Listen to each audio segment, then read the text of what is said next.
Sayın Konsolosum, Kazakistan Türkiye Temsilcisi, Sayın Kazak Türkleri Eğitim ve Araştırma Derneği Başkanım, Kazakistan'dan gelen Avrasya Üniversitesi öğretim üyesi, kıymetli hocam, değerli Abdullah hocam ve Türkiye'de yaşayan Kazak Türkleri, hepiniz hoş geldiniz, sefalar getirdiniz.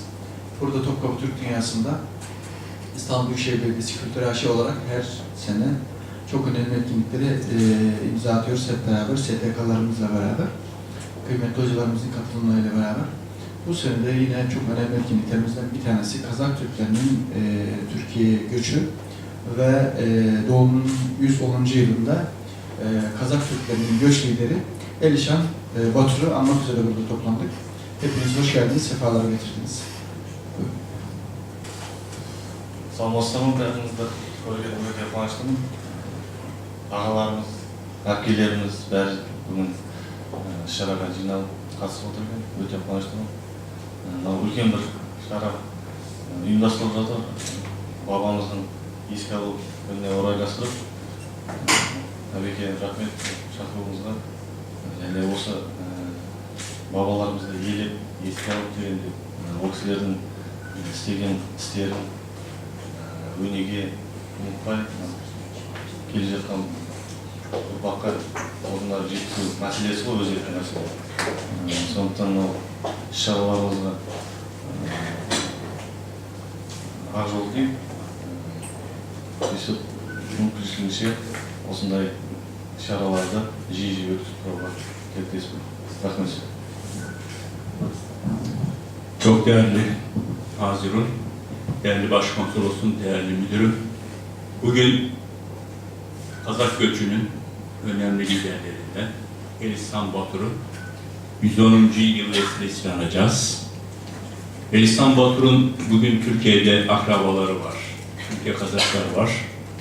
Onlar inşallah Temmuz ayında büyük bir anma toplantısı yapacaklar.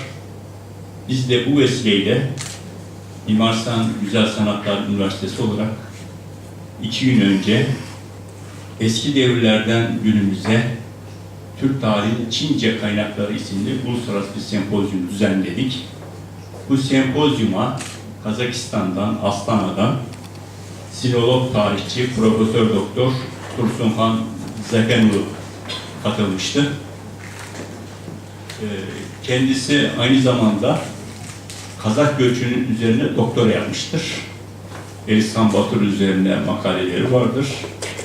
Biz de bu fırsatı değerlendirerek hocamıza rica ettik. İstanbul'a gelmişken Elişan Batur hakkında bize bir konferans verir misiniz dedik. Ve kendileri kırmadılar, sağ olsunlar. Salih Bey de teklifi kabul etti ve böylece bugünkü bu konferansımızın organizasyonu da gerçekleşmiş oldu. Şimdi bu konferans 2 bölümden meydana gelecek.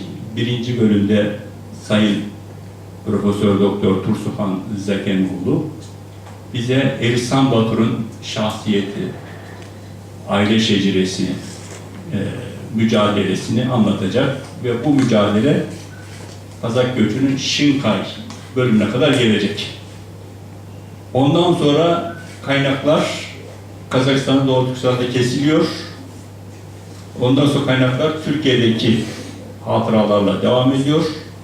O görevde inşallah ben üstleneceğim. Şinkay'dan sonra Elişan Batur Tibet'i geçmesi, Hindistan, Pakistan'a ulaşması, buradaki mücadelesi, vefatına kadar da ben anlatmaya çalışacağım. Şimdi konuşma sırasını Sayın Tursunhan Zakenlu'na veriniz. Hürmetli Türkçesiz birinci bölümde özümüz Tuğan'dan başlap Şinkay'a deyim aytız, kalgan biz aytamiz.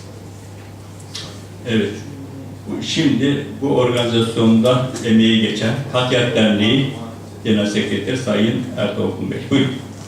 Teşekkür ederim Sayın Hocam. Biz tabii Kazak Türkleri Eğitim ve Araştırma Derneği olarak saygıdeğer yazarımız, tarihçilerimiz, hocalarımız kadar her ne kadar bildiğimiz olmasa da eğitim ve araştırma görevimizi yerine getirmek için elimizden geleni yapıyoruz malumunuzun üzere. Burada hocalarımız varken bize söz düşmez. Biz kaydetme, neşretme, davet etme, eğitme ve araştırma faaliyetlerimizde sayın hocalarımızın, üstazlarımızın yanınızdayız. Elimizden geleni yapıyoruz. Geldiğiniz için sizlere çok teşekkür ediyoruz. Sağ olun. Efendim, aramızda bir büyüğümüz var, Mansur Teyç, göçü yaşayan canlı büyüğümüz. Bir iki Sayın Mansur abimizden bir iki cümle de alalım bu konuda. Buyurun efendim. Teşekkür ederim. Değerli misafirler, değerli patrosumuz, değerli ta uzaklardan 6000 kilometre kat edip gelen profesör kardeşimiz, burada bir genç faaliyette bulunan Abdullah kardeşimiz ve gayret olan böyle bir çalışma yapmadan dolayı ben gurur duyuyorum. Niçin gurur duyuyorum? Çünkü 1952 senesinde Türkiye'ye geldiğim zaman ben 8 yaştaydım. Bugün 67 senelik bir ömür geçiyoruz. Bizim derneklerimiz oldu, vakıflarımız oldu. Fakat ben şu anda Türkiye Kazaklarının aksakalıyım desem yadırgamayınız. Benim üzerimde bir 8-10 kuş ancak var yani. Ondan sonra aksakallar derecesine geldik. Ben çok mutluyum, gurur duyuyorum. Çünkü geleceğimize, bizim tarihimize gölge düşürmeden gelecek nesillere işte bu kardeşlerimiz yetiştirecektir. Babalarımız bizi buraya getirdi, bizden sonra işte bu kardeşlerimize emanet olacaktır. Ben de o göçü yaşayan bir abilerimiz olarak çok mutluyum. Bu başarıları sonsuza kadar diliyorum. İnşallah devam edecektir. Devamında daimede bulunacağız. Çok çok teşekkür ederim.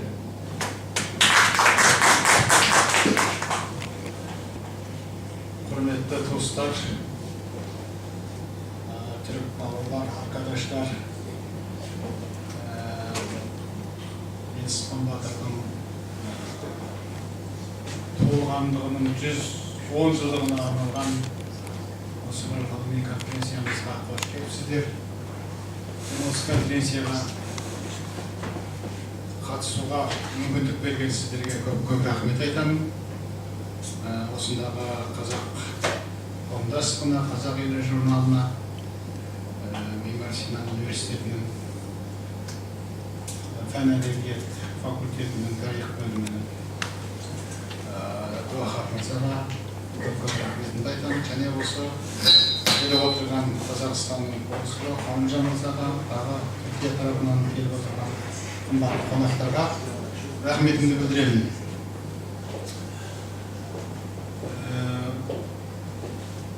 Елсхан Батыр туралы барлықтарыңыз білесіздер. Бұдан бұрын да көп айтылды. Бұл жерде жаңа әбекең айтып өткендей, Елсхан Батыр туралы деректер негізінен өмірі екі кезеңнен тұрады. Бірі Чинхай Гансуға дейінгі тарихы, Чинхай Гансудан Тибет арқылы Үндістанға өткеннен тарихы Түркия қазақтарының арасында сақталған бұл туралы деректер Қытайда жоқ. Мен өзім сол Қытайда туып өстім. Біздің кезімізде де бұл қазақтың Түркияға көшін зерттеуге тыйым салынған. Әзірде ол мәселе көп айтылмайды. Бірақ қазақтардың өз отанын тастап шет жұртқа кетуі Қытай Халық Республикасы құрылудан бұрынғы көне үкімет жағдайындағы кемшіліктердің салдарынан болды деп қарастырыла отырып, кейінгі кезде басылып зерттелді. Біз сол көшке кінәлі бұрынғы үкімет деп, Чеңсесай үкіметі, Комендан үкіметі деп соларға жауып, сол негізде біраз зерттеу жұмыстарын жүргіздік.